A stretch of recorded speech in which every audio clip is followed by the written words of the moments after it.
Hola, ¿qué tal a todos? Mi nombre es Danilo Giraldo, estudiante de la Universidad de Córdoba, cursante del cuarto semestre de licenciatura en artística con énfasis en música. El tema que veremos hoy es el clasicismo de la materia historia de la música.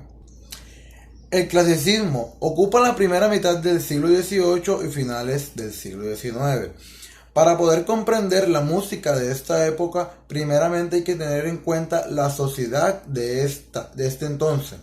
En este periodo aparece un movimiento intelectual llamado la Ilustración, que tenía como máximo el conocimiento y el uso de la razón para combatir la ignorancia. Este es un poco interesante e importante porque en partes significa de que quería que la gente supiera algo. Y este se hace mucho más popular en la clase de la burguesía, que en esta época vive su apogeo.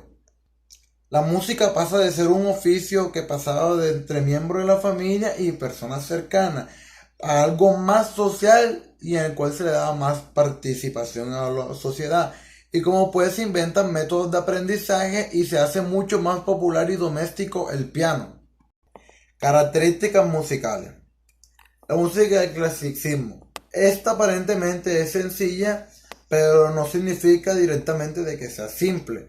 La armonía que se utiliza en esta época es muy pulcra y el ritmo de las piezas está bastante marcado y el pulso es aún más fácil de localizar.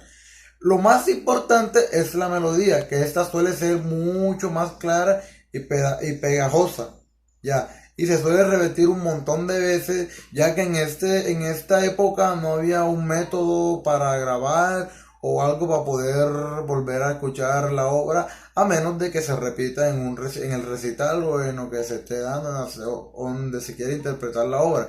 Por eso resultaba más fácil repetir la melodía, por eso era lo más primordial, lo más importante que tenía que tener en cuenta un compositor al momento de crear sus obras. La música vocal o instrumental. La música instrumental.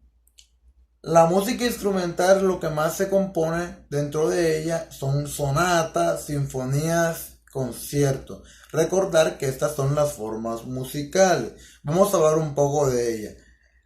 ¿Qué tienen todas de ellas en común? Y es mucho más importante. Es que están divididas en movimientos y por eso las vas a oír normalmente por partes. Estos movimientos por lo regular suelen tener el nombre del tempo en el cual se va a tocar. Quizás puedes escuchar que sean alegrato, moderato, presto o andante. ¿Cómo se distinguen cada una de ellas? Pues es muy fácil. Las sonatas están interpretadas por uno o tres instrumentos, en cambio que las sinfonías son interpretadas por una orquesta completa y los conciertos son interpretados por una orquesta y un instrumento solista. La música vocal. La ópera es el género predilecto de esta época. Se dice que a la ópera iba un montón, pero mucha gente en esta época y que era de carácter serio, de mucha seriedad. Y se dice que era casi que para la clase alta ya. Hasta que llegó la ópera bufa, que esta sí fue ya un poco como creada y un poco más dirigida para las personas de la baja clase, de la sociedad, de otras sociedades, se puede decir, no solamente para la clase, sino para las otras debajo de la clase alta. Se puede decir de forma jocosa que en la ópera bufa ya se dejaba a un lado lo serio y se le metió un poco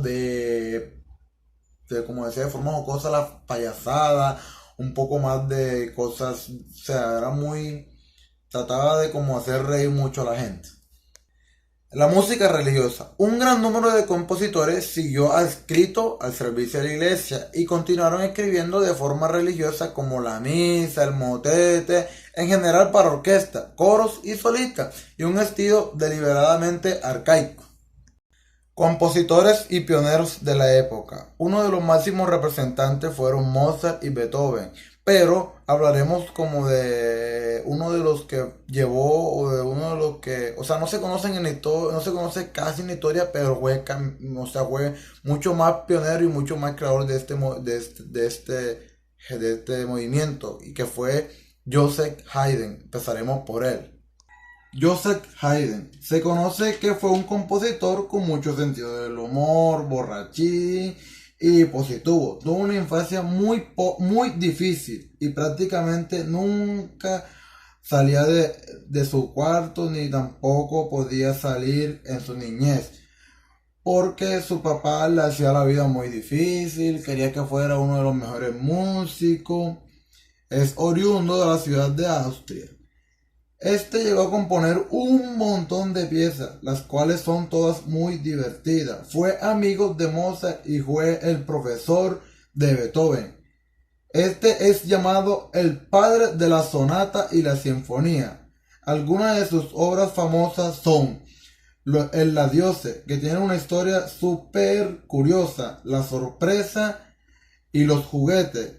La historia de los adioses es que en esta época los compositores trabajan por encargo o trabajaban por algún rey o duque, eran contratados por cualquiera de ellos. Y resulta que un día, al llegar el verano, muchos de los músicos de su orquesta ya estaban aburridos de tanta esclavitud y le dijeron a Haydn que ya no querían seguir y que querían regresar con su prójimo, ya no querían seguir más. Entonces, Haydn creó esta obra que se llama Los Adioses, en el cual cuando estaban interpretando la obra se fueron yendo cada uno de los músicos hasta quedar solamente el director, o sea, él en la obra, y esta fue la última obra que compuso para el rey en el cual le trabajaba en esa época, que se llama Esterházy. Mozart. Este es reconocido como el músico más talentoso de todos los tiempos. Con 3 años ya tocaba el piano. Con 5 años hizo su primera obra. Y a los 8 años su primera sinfonía. Y a los 12 hizo una ópera entera. Gracias a su padre, que también fue músico. Lo que llevó a Mozart a tocar en toda Europa siendo un niño, tocando para reyes, duques, incluso tocó hasta para el papa. Cuando creció se mudó a Viena y todo fue gracias a su talento. Fue más conocido gracias a sus óperas, piezas y piezas para piano, con obras como Sonata para piano número 11, Marcha Turca, Serenata número 13 para orquesta de cuerda, Pequeña Serenata Nocturna de la Sinfonía número 40. Beethoven. Lo más llamativo de Beethoven fue que en sus últimos años de vida se quedó sordo, por eso lo llamaban el genio. Porque, por ejemplo, te puedes imaginar un escultor sin manos. No tuvo una buena vida, empezando desde su niñez y su crianza por su papá. Lo mantenía encerrado y lo hacía estudiar durante todo el día porque quería que fuera igual que Mozart. Su papá se emborrachaba y le daba golpizas sin ninguna razón, ninguna razón. Siempre lo vivía golpeando, lo vivía maltratando sin sin él haber hecho algo. Con solo 18 años se mudó a Viena, ya era famoso. Y aunque se mudó 100 veces, porque te puedes imaginar que nadie no quería de músico con tanto estudio y tantas horas de trabajo formando su vida. Además, vivió muchas enfermedades y sufría de mal humor, cosa que se puede ver reflejada en la Sinfonía número 15. Este fue muy importante en este movimiento. ¿Por qué? Porque fue la puerta entre el clasicismo y el romanticismo. El desarrollo de nuevas formas de componer que se vinieron a aplicar después de su muerte. Fue el compositor del himno de Europa, el himno de la alegría.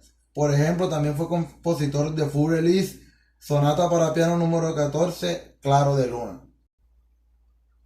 Gracias a todos, fue todo por hoy. Espero que les haya gustado y que les haya quedado claro el tema del clasicismo. Gracias.